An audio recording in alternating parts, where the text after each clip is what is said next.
വിക്രം കുറച്ച് ദിവസം ജാമ്യം കിട്ടിയിട്ട് പുറത്തിറങ്ങുന്നുണ്ട്. പുറത്തിറങ്ങുന്ന സമയത്ത് ശ്രീകാന്തും ശരണും വന്നിട്ട് പറയുന്നുണ്ട്, നീ ഒന്നായി അങ്ങനെ പുറത്തിറങ്ങിയെന്നൊന്നും വിചാരിക്കേണ്ട, കേസ് ഇനിയും നടന്നുകൊണ്ടിരിക്കുന്നുണ്ടല്ലോ, നിന്നെ ഉള്ളിൽ തന്നെ ഇരുത്താനുള്ള കാര്യങ്ങളൊക്കെ ഞങ്ങളുടെ കയ്യിലുണ്ട് എന്നൊക്കെ പറഞ്ഞിട്ട് പറയുന്നുണ്ട്. അവനെ ഭീഷണിപ്പെടുത്തുകയൊക്കെ ചെയ്യുന്നുണ്ട്. അങ്ങനെ വിക്രത്തെ വിശ്വം വീട്ടിലേക്ക് കൂട്ടിയിട്ട് പോകുന്നുണ്ട്. അച്ഛൻ വിക്രത്തെ കണ്ടതും ഇങ്ങനെ ഒരുപാട് വിഷമിച്ച് സങ്കടം വന്ന് കരയൊക്കെ ചെയ്യുന്നുണ്ട്. അങ്ങനെ അവന് കിട്ടിയ സർട്ടിഫിക്കറ്റൊക്കെ കാണിച്ചു കൊടുക്കുന്നുണ്ട്. ഞാൻ ജയിലിൽ നിന്ന് പഠിച്ചിട്ട് ഉണ്ടാക്കിയ സർട്ടിഫിക്കറ്റാണ് എന്നൊക്കെ പറഞ്ഞിട്ട് ഇങ്ങനെ കാണിച്ചു കൊടുക്കുന്നുണ്ട്. അങ്ങനെ നീ അമ്മയുടെ മുന്നിൽ കൊണ്ട് വെക്ക്, നിന്റെ പഠിപ്പ് മുടങ്ങിയെന്ന് പറഞ്ഞപ്പോൾ ഒരുപാട് വിഷമിച്ചത് അവളാണ്, അവൾ കണ്ണുനിറയെ കാണട്ടെ എന്നൊക്കെ പറയുന്നുണ്ട്. അവർ വേദയെക്കുറിച്ചിട്ടൊക്കെ ഇങ്ങനെ സംസാരിക്കുന്നുണ്ട്. അവൾ മറിഞ്ഞിരിക്കുന്നത് എന്തിനാണെന്ന് അറിയില്ല, എന്തോ ഒരു സർപ്രൈസ് ഉണ്ട് എന്നൊക്കെ പറഞ്ഞിട്ട് വേദയെക്കുറിച്ചും കുറച്ച് കാര്യങ്ങളൊക്കെ അവരെല്ലാവരും ഇങ്ങനെ സംസാരിക്കുകയൊക്കെ ചെയ്യുന്നുണ്ട്. അപ്പോഴേക്കും വേദ മയക്കുമരുന്ന് കേസിൽ പിടിച്ച പ്രതിയെ വിട്ടയക്കണം എന്ന് പറഞ്ഞിട്ട് പറയുന്നുണ്ട്. നിങ്ങൾ പിടിച്ചെടുത്ത മയക്കുമരുന്ന് വന്നിട്ട് പഞ്ചസാരയാണ്, അല്ലാതെ അത് മയക്കുമരുന്നല്ല എന്ന് തെളിയുന്നുണ്ട്.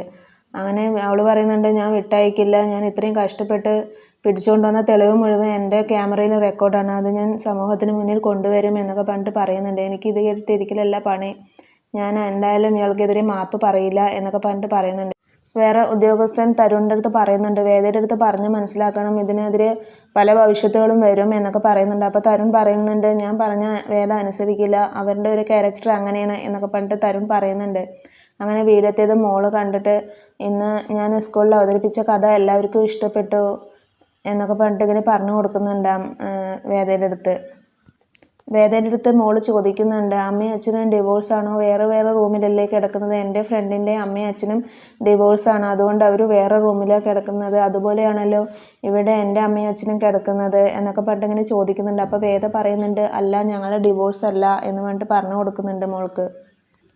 തരുൺ അമ്മയുടെ അടുത്ത് പറയുന്നുണ്ട്, ഇനിയെങ്കിലും മോളുടെ അമ്മ രാധികയാണെന്ന് പറയണ്ടേ, വേദ നമ്മുടെ മോളോട് കുഞ്ഞിയോട് പെരുമാറുന്നത് സ്വന്തം അമ്മയെ പോലെയാണ്, അവൾ കാണുന്നതും സ്വന്തം അമ്മയെ പോലെ തന്നെയാണ്, അപ്പോൾ അത് ശരിയല്ല, ഇനിയെങ്കിലും മാറ്റണ്ടേ എന്നൊക്കെ ചോദിക്കുന്നുണ്ട്. അപ്പോൾ തരുണിൻ്റെ അമ്മ പറയുന്നുണ്ട്, ഇപ്പം തന്നെ പറയണ്ട, അവൾക്ക് മനസ്സിൽ ഭയങ്കര ഇടങ്ങാറാവും, കുറച്ചുകൂടെ വലുതായിട്ട് നമ്മൾക്ക് അവളെ പറഞ്ഞ് മനസ്സിലാക്കാം എന്നൊക്കെ പറഞ്ഞിട്ട് പറയുന്നുണ്ട് തരുണിൻ്റെ അടുത്ത്. വിക്രത്തിൻ്റെ ജാമ്യമൊക്കെ കഴിഞ്ഞിട്ട് അങ്ങനെ കേസ് കോടതിയിലെത്തുന്നുണ്ട്. കേസ് കോടതിയിലെത്തിയിട്ട് വേദയുടെ അച്ഛൻ വന്ന് വാദിക്കുകയൊക്കെ ചെയ്യുന്നുണ്ട്.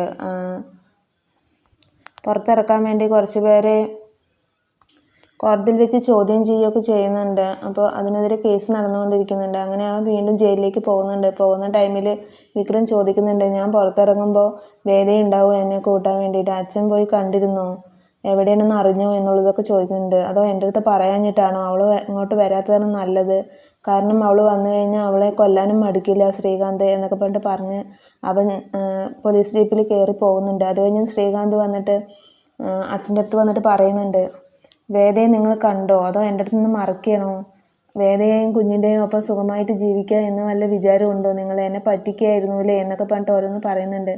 ഞാൻ എൻ്റെ മകളുടെ കൂടെയും പേരക്കുട്ടിയുടെയും കൂടെയും കുറച്ച് കാലം എനിക്ക് ജീവിക്കണമെന്ന് ആഗ്രഹമുണ്ട് എന്നൊക്കെ പറഞ്ഞിട്ട് അവൻ്റെ അടുത്ത് പറയുന്നുണ്ട്.